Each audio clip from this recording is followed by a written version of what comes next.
चलिए दोस्तों, इससे पहले वाली वीडियो में हम लोग क्वेश्चन नंबर 12 को अच्छे से डिस्कस किए थे।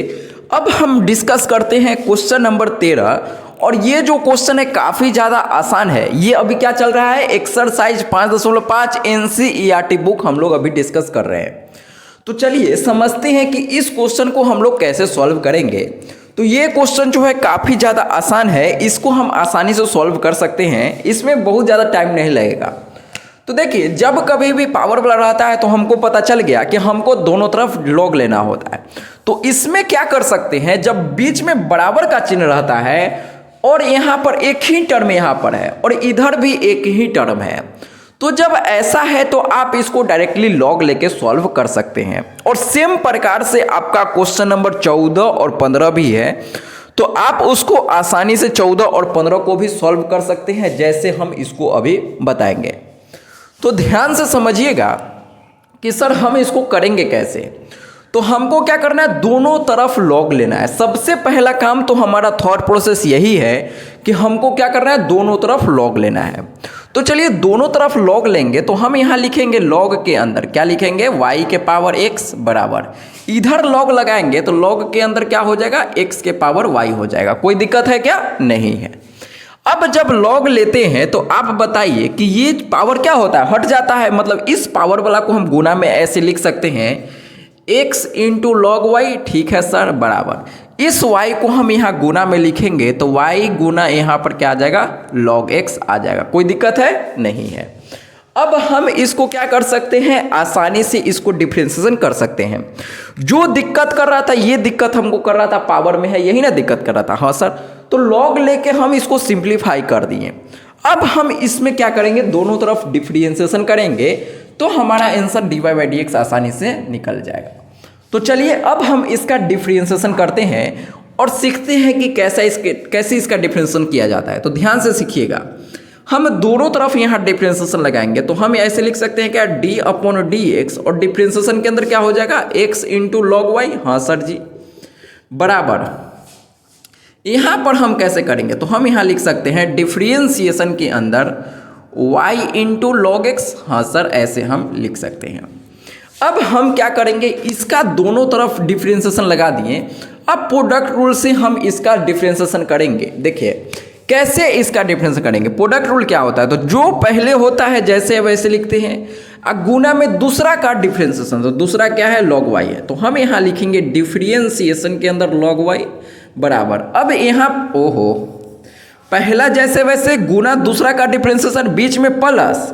अब दूसरा जैसे है वैसे, यानी कि लॉग वाई गुना में पहला का डिफरेंशिएशन। तो पहला क्या है अपने पास, x है, तो हम यहाँ लिखेंगे डिफरेंशिएशन ऑफ x। तो अभी तक जो हम इतना बड़ा सा एक्सप्रेशन आपको दिख रहा है, सिर्फ इसका डिफरेंशिएशन है x इंटू लॉग वाई का। तो पहला जैसे वैसे गुना दूसरा का डिफरेंशिएशन प्लस दूसरा जैसे वैसे गुना में पहला का डिफरेंशिएशन, ठीक है। बीच में बराबर का चिन्ह देना है। अब क्या करना है, तो फिर से देखिए, पहला जैसे है वैसे करेंगे, फिर से यही जैसे प्रोडक्ट रूल इसमें लगाए थे, सेम प्रकार से इसमें भी अपन को प्रोडक्ट रूल लगाना है। तो पहला जैसे वैसे लगा दिए, गुना में दूसरा का डिफरेंशिएशन, दूसरा क्या है, लॉग एक्स है, तो हम यहाँ लिखेंगे लॉग एक्स का डिफरेंशिएशन प्लस। अब log x as it is, यानी लॉग एक्स जैसे है वैसे लिख दीजिए, गुना में दूसरा का डिफरेंशिएशन, पहला का डिफरेंशिएशन, पहला जैसे वैसे दूसरा का डिफरेंशिएशन प्लस दूसरा जैसे वैसे गुना पहला का डिफरेंशिएशन, मतलब dy/dx। हाँ सर, अब हमको कुछ नहीं करना है, लॉग ले लिए, डिफरेंशिएशन कर लिए। डिफरेंशिएशन करने के बाद इसमें कुछ नहीं करना है। अब dy/dx का वैल्यू x जगह हमको कर लेना है और हमारा आंसर आ जाएगा। लेकिन उससे पहले एक लाइन और करना होगा, इसका डिफरेंशिएशन अपने को निकालना होगा, इसका भी डिफरेंशिएशन निकालना होगा। तो चलिए पहले दोनों का डिफरेंशिएशन करते हैं।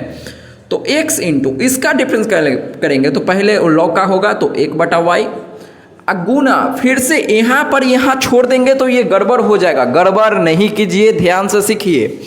पहले लॉग का किए तो 1/y, फिर से y का भी करना होगा। जब कभी भी डिफरेंशिएशन के अंदर y रहता है तो हम क्या करते हैं, y का भी डिफरेंशिएशन करते हैं। तो जब y का करेंगे तो यहाँ पर क्या आ जाएगा, dy/dx भी आ जाएगा प्लस।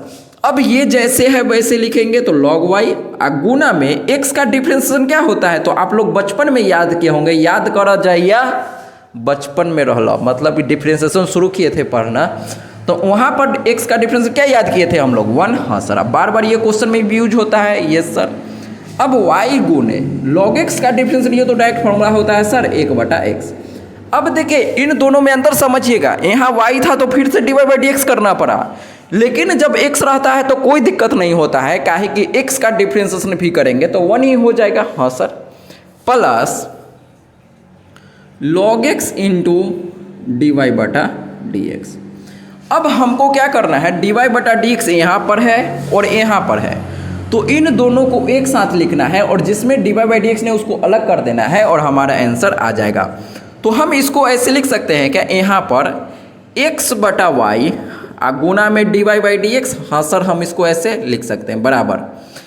इसको हम इधर लाएंगे तो ये माइनस में हो जाएगा, यानी कि माइनस प्लस में ये इधर लाएंगे तो माइनस में हो जाएगा। तो हम इसको ऐसे लिख सकते हैं क्या, log x इंटू dy/dx। हाँ सर, बराबर। अब y/x जैसे है वैसे लिख दीजिए। इधर प्लस में है, इधर आएगा तो माइनस, log y में 1 से गुना होगा तो यहाँ पर सिंपल log y आ जाएगा। अब देखिए तो dy/dx यहाँ से हम लोग कॉमन लेंगे तो क्या आ जाएगा, dy/dx अगर बाहर निकालेंगे कॉमन तो यहाँ पर बच जाएगा y/x माइनस log x। हाँ सर, ठीक है। अब बराबर यहाँ पर क्या हो जाएगा, तो यहाँ पर बचेगा y/x माइनस log y। अब हमारा आंसर आ गया। अब कुछ भी नहीं करना है, तो हम यहाँ आसानी से अब dy/dx का वैल्यू निकाल सकते हैं। कैसे, ये बटा में आ जाएगा, ये ऊपर रहेगा, तो हम इसको ऐसे लिख सकते हैं y/x माइनस log y। अब बटा में एक y/x माइनस log x, तो हम इसको लिख देते हैं y/x माइनस log x, और यही आपका आंसर हो जाएगा। अगर हम NCERT में आंसर का बात करते हैं तो चेक कर लेते हैं कि NCERT आपका भैया क्या आंसर दिया है। कितना नंबर क्वेश्चन था, क्वेश्चन नंबर 13। तो 13 का आंसर y/x यहाँ से कॉमन निकाल लिया है। अच्छा, देखिए आंसर में जो आपका बुक में आंसर दिया है उसमें क्या किया है ना, कि इसका पहले एलसीएम लेके सॉल्व किया है, इसमें भी एलसीएम लेके सॉल्व किया है, फिर यहाँ से y/x, चाहे आप डायरेक्टली y/x कॉमन लेंगे तो भी आंसर आ जाएगा, कोई दिक्कत नहीं है। डायरेक्टली आप इसको बस भिन्न का जोड़ कीजिए, आंसर आ जाएगा। या आप यहाँ पर भी छोड़ सकते हैं, कोई दिक्कत का बात नहीं है। तो चलिए इस प्रकार से 13 नंबर क्वेश्चन आपका समाप्त हो गया। सेम प्रकार से आपको 14 और 15 भी सॉल्व करना है, तो पहले आप इसको नोट कर लीजिए। ये वीडियो आपको कैसा लगा है, हमको पता है अच्छा नहीं लगा है, क्या कि उतना अच्छा से हम बोल नहीं पा रहे हैं, एनर्जी पूरा वेस्ट हो गया। चलिए कोई दिक्कत नहीं है, अभी ज़्यादा एक दिन में ज़्यादा चीज़ सीख लेने से ना वो भी हानि करता है। बहुत आज वीडियो बना लिए हैं, तो चलिए बहुत आज पढ़ा दिए, जितना क्वेश्चन हो सकता था करवा दिए। तो चलिए ये इसको आप नोट कर लीजिए, अच्छा लगा तो लाइक कर दीजिए, अच्छा नहीं लगा तो डिसलाइक कर दीजिए, ठीक है। मिलते हैं अगला क्वेश्चन में। जय हिंद, जय भारत, वंदे मातरम।